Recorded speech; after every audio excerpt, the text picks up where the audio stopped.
Selamat pagi semuanya, perkenalkan nama saya Nathanael Benia Septino. Saya dari kelas 10 DKV 1. Kali ini saya akan melakukan challenge dari kakak OSIS, yaitu mewawancarai seorang pemimpin. Kali ini saya mempunyai narasumber seorang Romo.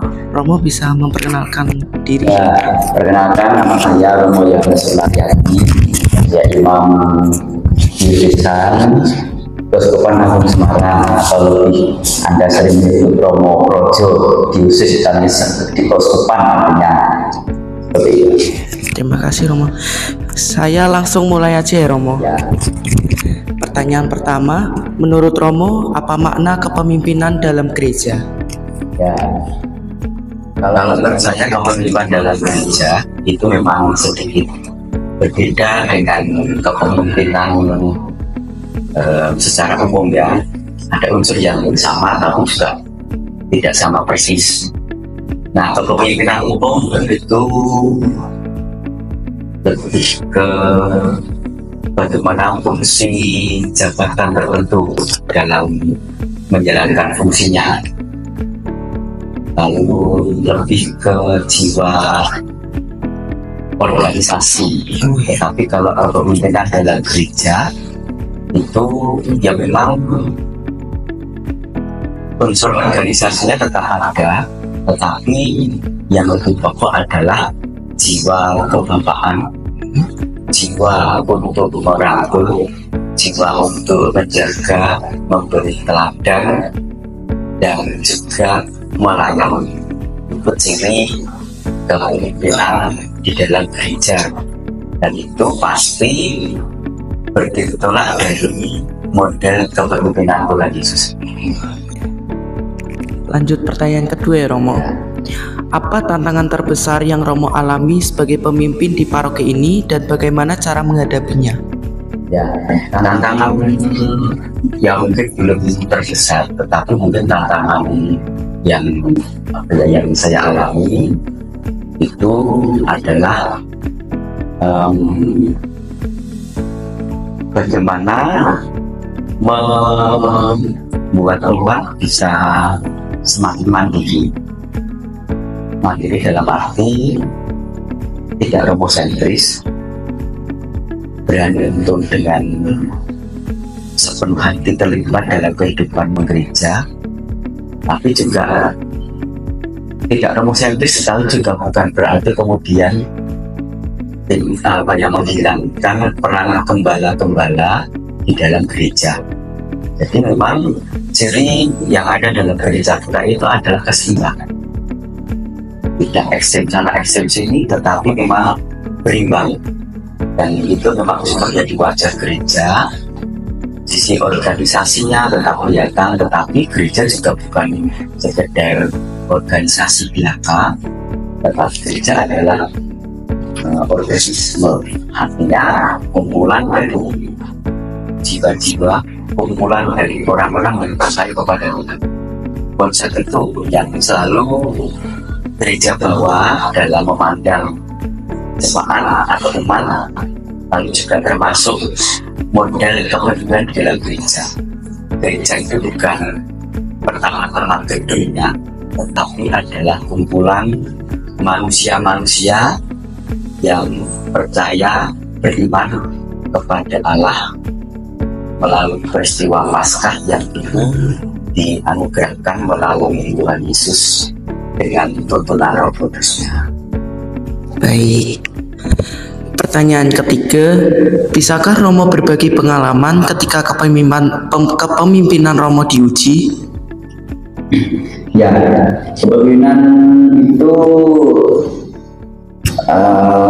diuji, yang tadi saya katakan masalah kemandirian ya, kita tidak bisa ingkar itu menjadi satu dari kesekian banyak PR memimpin di dalam gereja itu masalah kemandirian. Jadi sisi romosentris itu masih cukup kuat.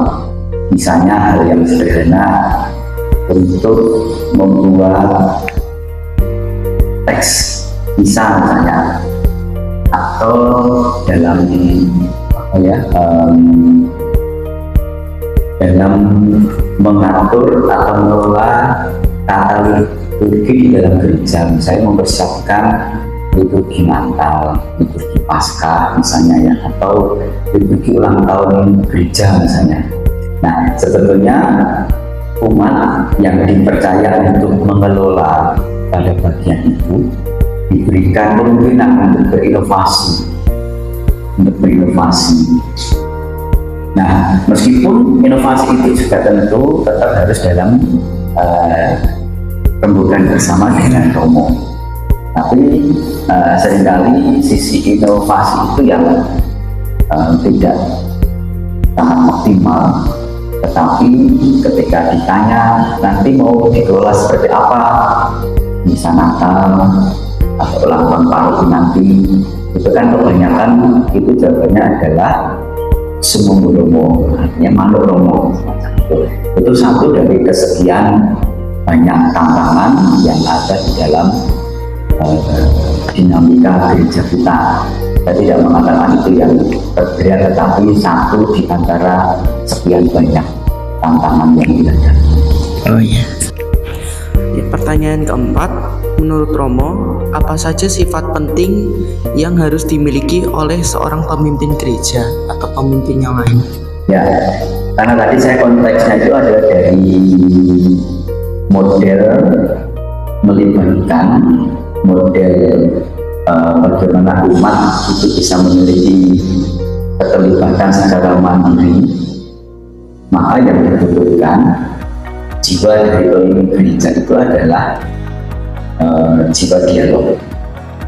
Artinya kalau orang dialog itu pasti akan tidak mendasarkan biasanya seperti apa, tidak hanya mendasarkan kepada aturan, tidak hanya mendasarkan kepada keputusan satu figur tertentu, tetapi di sana ada suatu rembukan bersama apa yang akan kita buat, lalu saling memberikan gagasan, menemukan solusi bareng gitu ya. Dialog lah, konsekuensi dari dialog itu pasti berkaitan dengan komunikasi. Harus komunikatif dan otomatis itu terbuka terhadap masukan apapun itu. Tapi juga di sisi lain seorang pemimpin dalam gereja juga perlu memiliki suatu ketegasan dalam hal yang memang prinsip, yang misalnya berkaitan dengan, kalau itu tadi Romo mengatakan kaitan dengan contoh misalnya tentang tata liturgi, maka hal-hal yang berkaitan dengan hal-hal keabsahan di dalam perayaan liturgi itu Romo harus memberikan ketegasan. Juga hal-hal lain yang ada berkaitan dengan ajaran resmi dalam gereja yang disimbolkan dalam perayaan liturgi, itu saya kira pemimpin dalam konteks ini gereja itu perlu memiliki ketegasan. Jadi di satu sisi memang ada suatu dialog, mau mendengarkan, mau melibatkan, tetapi juga dalam prinsip-prinsip pokok itu juga perlu ada suatu ketegasan. Baik, lanjut pertanyaan kelima ya Romo.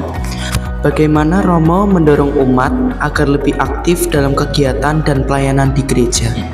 Ya, bagaimana saya mencoba mendorong yang jelas dalam keseharian itu, misalnya dalam perjumpaan informal, misalnya Natal pas ke gereja ketemu dengan Romo secara tidak sengaja, atau siapapun tidak ada Natal ya. Nah, Romo mencoba menyapa, membuat interaksi antara umat dengan Romo itu bukan sesuatu yang menakutkan, tapi menempatkan Romo sebagai gembala, tapi juga sebagai sahabat. Nah, situasi itu akan membuat suasana cair, dan ketika perjumpaan informal itu, saya beberapa kali memang memunculkan ajakan-ajakan untuk terlibat. Kalau saya tahu persis itu sudah terlibat ya, itu tinggal saya sapa, tapi ketika itu belum, saya coba gali ada minat gimana, lalu terlibat gimana, itu selalu saya tanyakan. Jadi sapaan personal kepada umat, baik itu dalam pribadi maupun keluarga, itu penting. Nah, juga sebabnya mengapa saya setiap hari Senin itu memang menyediakan waktu khusus, tidak untuk rapat, tidak untuk ekaristi keluarga. Senin itu menjadi pada tanda kutip ya, itu hari keramat bagi saya untuk datang ke rumah-rumah mengunjungi keluarga-keluarga. Karena bagi saya itu hal yang cukup mendasar untuk mencoba dengan ide tadi itu, melibatkan banyak domba untuk terlibat dalam hidup gereja, memiliki menumbuhkan rasa bagian dari sense of belonging dari seluruh pribadi dan keluarga-keluarga terhadap persekutuan di dalam gereja kita.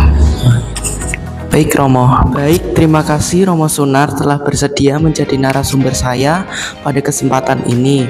Terima kasih juga kepada teman-teman dan semuanya yang telah mendengarkan wawancara saya bersama Romo Sunar. Semoga wawancara ini dapat menginspirasi kalian semua, Anda semua, dari apa yang sudah diceritakan oleh Romo Sunar.